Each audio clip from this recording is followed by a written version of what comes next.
कहानी की शुरुआत के नाम के एक लड़के से होती है जो स्टेशन पर अपनी ट्रेन का इंतजार कर रहा था और तभी उसकी नजर अपने बचपन के दोस्त केटो पर पड़ी। लेकिन इसके बावजूद भी उन्होंने आपस में कोई बात नहीं की। तभी अचानक एक शराबी गलती से रेलवे ट्रैक पर गिर गया और केटो तुरंत ही उसे बचाने के लिए कूद गया। लेकिन केटो के लिए उसे अकेले खींच पाना काफी मुश्किल था और इसीलिए उसने प्लेटफॉर्म पर खड़े सभी लोगों से मदद की गुहार लगाई। यहाँ तक कि उसने के का नाम लेकर उसे बुलाया, लेकिन वहाँ मौजूद लोगों में से कोई भी उसकी मदद के लिए आगे नहीं आया। लेकिन इसके बावजूद केटो ने अकेले ही उस शराबी को वापस प्लेटफॉर्म पर चढ़ा दिया और ठीक उसी समय एक ट्रेन तेजी से उसकी तरफ बढ़ रही थी। ये देखकर के तुरंत ही अपने दोस्त की मदद करने के लिए भागा और केटो को ऊपर खींचने के चक्कर में वो भी ट्रैक पर गिर गया, जिसके कुछ ही सेकंड बाद उस ट्रेन ने उन्हें कुचल दिया। वो दोनों ही अपनी मौत को अपना चुके थे, पर अचानक उन दोनों की आंख एक सफेद कमरे में खुली जहां कुछ लोग पहले से ही मौजूद थे और इसी के साथ उस कमरे में काले रंग की एक बड़ी सी बॉल भी पड़ी हुई थी। उन दोनों ने उस कमरे से बाहर निकलने का रास्ता ढूंढने की कोशिश की, लेकिन सभी खिड़कियां दरवाजे बंद थे और अब उन दोनों को समझ नहीं आ रहा था कि आखिर उनके साथ ये हुआ क्या है। तभी एक आदमी ने उन्हें बताया कि वो सभी लोग मर चुके थे और उन सब की आंख इस कमरे में ही खुली हैं, मानो ये कोई स्वर्ग या नर्क का कमरा हो। ठीक उसी समय उस काली बॉल से कुछ लेजर लाइट्स निकली और एक लड़की का शरीर बनने लग गया, जिस पर उस आदमी ने उन्हें बताया कि वो लोग भी इसी तरीके से वहां आए थे। उस लड़की ने कपड़े नहीं पहने हुए थे, जिस वजह से हिरोशी नाम का एक आदमी उसे गंदी नजर से देखने लगा। पर तभी केटो ने बीच में आकर उस लड़की को अपनी जैकेट से ढक दिया। उसी वक्त उस बॉल पर एक मैसेज दिखाई दिया जिसमें लिखा हुआ था कि वो सभी अपनी जिंदगी गंवा चुके हैं और अब उनकी नई जिंदगी का फैसला ये बॉल खुद करेगी। इसके बाद उस बॉल ने उन्हें ऑनियन नाम के एक अजीब से दिखने वाले जीव की तस्वीर दिखाई और कहा कि इसे ढूंढकर जान से मार दो। इसके बाद ही उस बॉल ने उन्हें कुछ बंदूकें और सूटकेस भी दिए, पर जब वो बॉल ये सामान देने के लिए खुली तो उन सभी को उसके अंदर एक आदमी बैठा हुआ दिखाई दिया जो उस वक्त होश में नहीं था। सभी सूटकेसेस में उनके नाम लिखे हुए थे, जिनके अंदर कुछ खास सूट्स मौजूद थे, पर किशिमोटो नाम की उस लड़की के अलावा किसी में भी वो सूट पहनने की हिम्मत नहीं थी और उस बेचारी को भी सूट मजबूरी में पहनना पड़ा क्योंकि वो बिना कपड़ों के यहाँ आई थी। तभी के की नजर निशी पर पड़ी, जिसने पहले ही वो सूट पहना हुआ था। सभी लोग अपनी बंदूकों की जांच में लगे हुए थे। तभी सुजुकी का कहना था कि हो सकता है हमें हॉस्पिटल ले जाया गया हो और फिर दवाई दी हो, उसी की वजह से हमें अजीबोगरीब चीजें दिख रही हैं। पर तभी उसकी नजर उस बॉल के ऊपर लगे हुए टाइमर पर पड़ी, जिसके बाद उन सभी का शरीर अचानक गायब होने लग गया और कुछ ही सेकंड बाद अब वो उस कमरे से बाहर एक रोड पर खड़े हुए थे। अब उनमें से कुछ लोगों को लग रहा था कि शायद अब वो घर जा सकते हैं, पर तभी निशी ने उन्हें बताया कि असल में वो लोग अब अमेरिकन ट्राई आउट नाम के एक टीवी शो का हिस्सा थे। ये शो दरअसल उसके ही पिता का बनाया हुआ है। इस शो को जो भी जीतेगा उसे $1,00,000 का इनाम मिलने वाला था। साथ ही उसका कहना था कि वो खुद अपनी मर्जी से इस शो पर आया है और तभी उसने पास ही में खड़े एक लड़के की तरफ इशारा करते हुए बताया कि यही वो इंसान है जिसे हम ढूंढ रहे हैं, यही ऑनियन है। ये सुनते ही सभी लोग तुरंत उसकी तरफ भागने लग गए, लेकिन केटो और किशिमोटो वहीं पर खड़े रहे। उधर उन लोगों ने ऑनियन को घेर लिया, लेकिन वो लड़का शुरुआत में मासूम होने का नाटक करने लगा, लेकिन फिर उसने अगले ही सेकंड उन पर थूक कर हमला कर दिया, जिसके बाद वो लोग उसके पीछे भागने लग गए। उधर के और उसके साथियों को ये समझ नहीं आ रहा था कि आखिर वो सभी लोग वहां पर अकेले क्यों थे और सभी रास्ते गोल गोल क्यों घूम रहे थे। तभी अचानक से वो ग्रुप उनके पास से गुजरा और इस बार केटो और किशिमोटो भी एलियन के पीछे भागने लग गए और काफी मेहनत के बाद उन लोगों ने उसे एक गैराज में घेर लिया, जिसके बाद हिरोशी ने अपनी बंदूक से उस पर गोली चला दी, जिसके चलते ऑनियन का एक हाथ उड़ गया। पर इसके जवाब में उसने भी 3 आदमियों के पैरों पर गंभीर चोट मार दी, जिसके बाद उन सभी ने उस अजीबोगरीब जीव पर एक साथ गोलियां चलाई, जिससे वो पूरी तरह तबाह हो गया। ये देखकर सुजुकी को तो उल्टियां आ रही थी, पर हिरोशी को इसमें मजा आ रहा था और उसने बार बार ऑनियन के ऊपर तब तक गोलियां चलाई जब तक केटो ने उसे रोका नहीं। कुछ देर बाद एक बहुत लंबा आदमी वहां पहुंचा और हिरोशी ने तुरंत उसका मजाक उड़ाना शुरू कर दिया, जिसके बदले उस आदमी ने हिरोशी की टांग काट कर उसे सर से पकड़कर हवा में उठा लिया और जब हिरोशी ने खुद को बचाने के लिए हाथ पैर हिलाना शुरू किया तो उसने उस आदमी के सर की विग नीचे गिरा दी, जिसके बाद उन सभी को पता चला कि असल में वो आदमी ऑनियन का बाप था। इसके बाद उन सभी ने उस पर गोलियां चलाने की कोशिश की, पर वो आदमी हिरोशी के शरीर को एक कवच की तरह तब तक इस्तेमाल करता रहा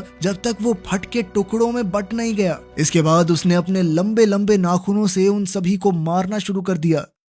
उधर रोड पर घूम रहे के को जब ये आवाजें सुनाई दी तो वो तुरंत ही उस तरफ को भागा और अब उसने देखा कि वो जीव उसके दोस्त को मारने के लिए आगे बढ़ रहा था। पर तभी किशिमोटो ने वहां पहुंचकर उस एलियन पर हमला कर दिया और अब किशिमोटो के सूट में नीली लाइट जल रही थी, जिसका मतलब था कि अब वो सूट उसे खास शक्तियां दे रहा था। ये देखकर के बहुत ज्यादा हैरान था और वो जाकर एक वैन के पीछे छुप गया। तभी उस ताकतवर जीव ने केटो और किशिमोटो को एक साथ उठाकर हवा में फेंक दिया, पर अपने सूट की वजह से किशिमोटो को बिल्कुल भी चोट नहीं आई और इसीलिए अब के ने भी अपना सूट पहनने का फैसला किया। पर बदकिस्मती से उसके सूटकेस में उसका सूट था ही नहीं और इसीलिए उसने एलियन पर हमला करने के लिए अपने सूटकेस का इस्तेमाल करने का फैसला किया, जिससे कुछ खास फायदा हुआ नहीं। पर जैसे ही वो एलियन के पर हमला करने के लिए बढ़ा तो निशी वहां पहुंच गया और उसने एलियन को रस्सी से बांध दिया, जिसके बाद उसने के को बताया कि अपने सूटकेस का नए तरीके से इस्तेमाल करने के लिए उसे एक्स्ट्रा पॉइंट्स जरूर मिलेंगे। निशी के बंदूक देने के बावजूद के में गोली चलाने की हिम्मत नहीं थी और इसीलिए निशी ने ये काम खुद ही कर दिया।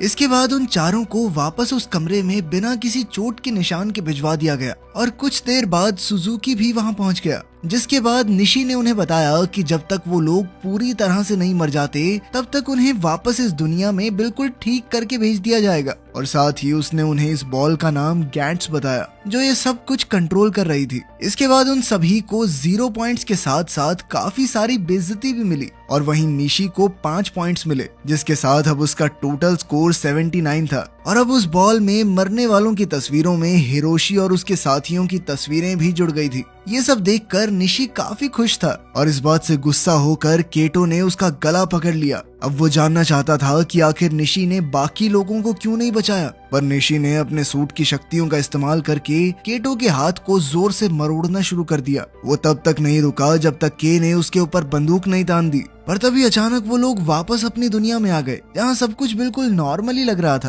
पर रेलवे स्टेशन पर अभी भी 2 लोगों की मौत की खबर लगी हुई थी और जब के अपने स्कूल पहुंचा तो कई बच्चे उसका मजाक उड़ा रहे थे, पर वहीं कोजिमा चुपचाप उसकी ड्राइंग बना रही थी। साथ ही उसने के से दोस्ती करने की कोशिश भी की, पर के ने उसे कोई खास भाव नहीं दिया।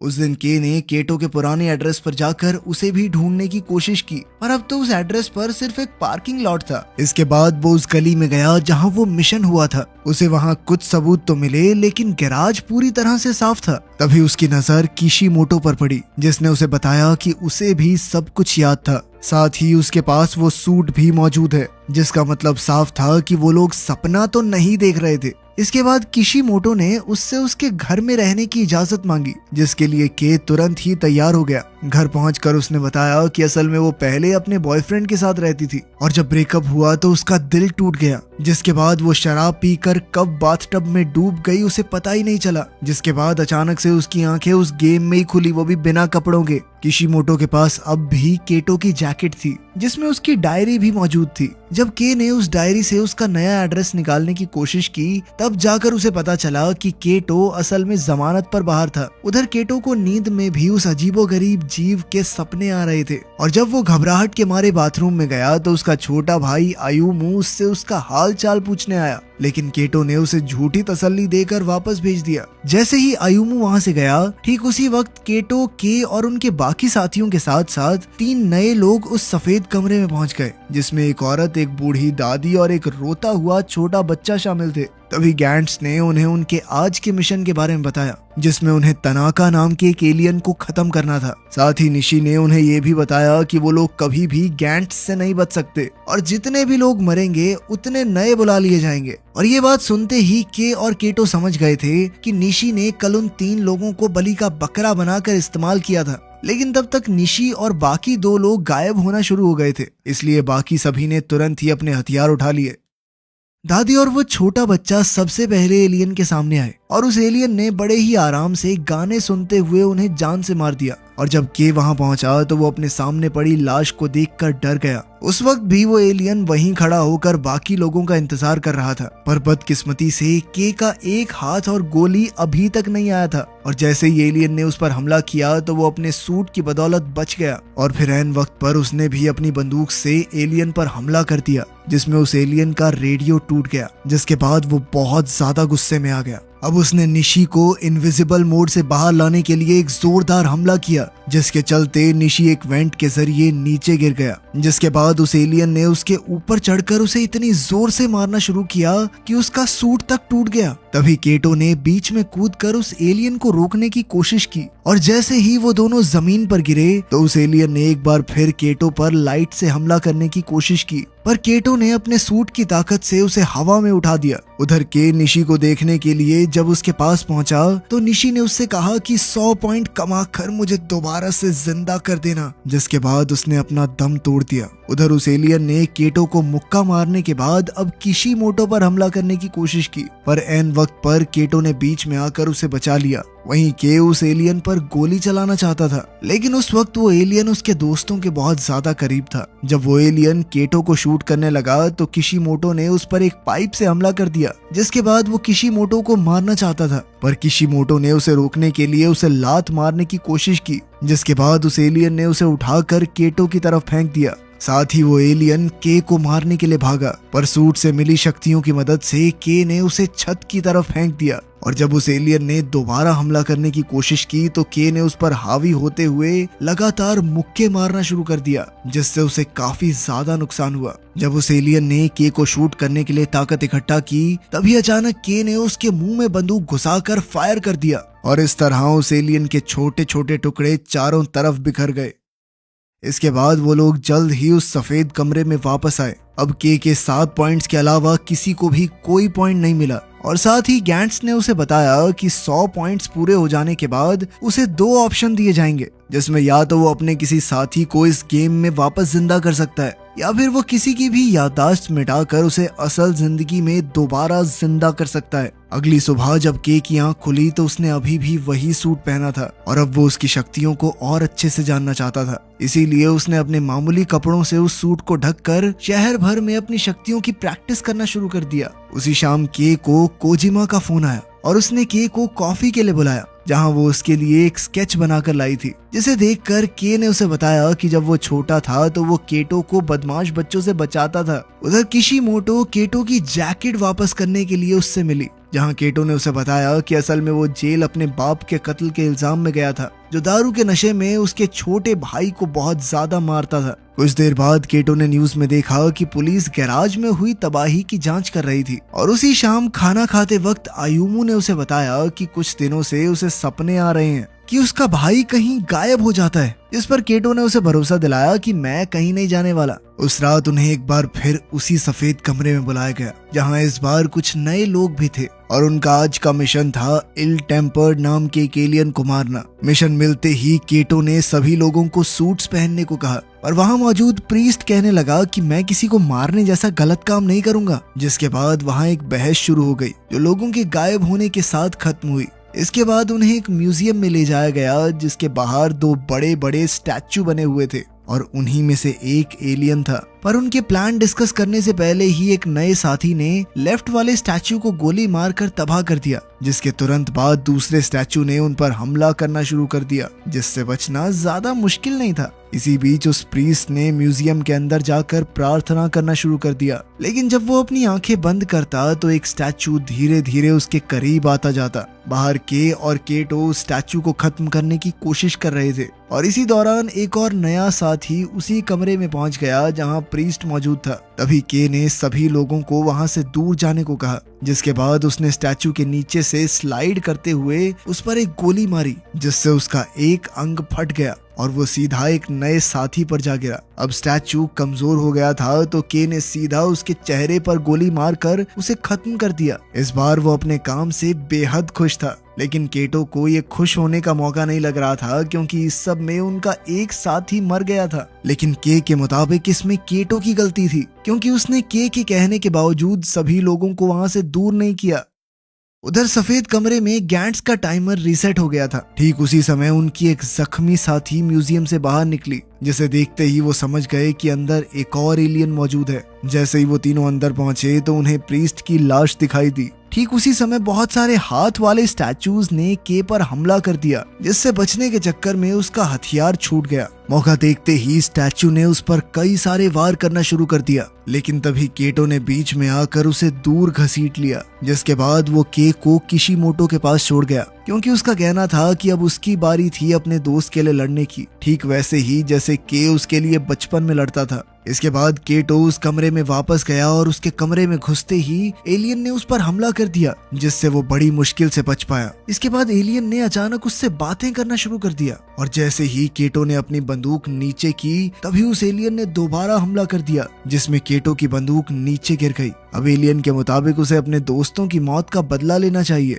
पर ठीक उसी समय पर किशिमोटो ने उस पर गोली चला दी और एक जोरदार धमाका हुआ, पर बदकिस्मती से एलियन उस हमले से बच गया था। फिर उसने किशिमोटो को उठाकर दूसरी तरफ फेंक दिया, जिसके बाद उसने अपने सभी हाथ खोलकर कई सारी तलवार निकाल ली, जिसे देखकर केटो ने भी अपने सूट से एक ब्लेड निकाला और उस स्टैचू पर हमला करना शुरू कर दिया। पर यह साफ था कि वो एलियन केटो से कई गुना ज्यादा शक्तिशाली था, और उसने केटो पर कई सारे हमले करके उसे हवा में उछाल दिया। पर तभी किशिमोटो ने बीच में आकर उसे पकड़ लिया, जिसके बाद वो खुद उस एलियन पर हमला करने के लिए गई, पर उस एलियन ने उस पर एक साथ कई सारी तलवारों से हमला कर दिया, जिसके बाद वो केटो की बाहों में गिर गई। साथ ही मरने से पहले उसने केटो को किस करने की कोशिश की, लेकिन इतना करीब आने से पहले ही उसने अपना दम तोड़ दिया। इसके बाद गुस्से से भरे केटो ने भी उस पर हमला करने की कोशिश की, पर एलियन ने उसे भी मारकर हवा में उछाल दिया। अपने दोनों साथियों को ऐसे मरता देख के बहुत ज्यादा गुस्से में आ गया। अब उसने अपने सूट को एक्टिवेट करके उस एलियन से लड़ना शुरू कर दिया, और इसी बीच उसकी नजर ऊपर पड़ी एक गन पर गई। जैसे ही वो बंदूक लेकर एलियन पर हमला करने लगा,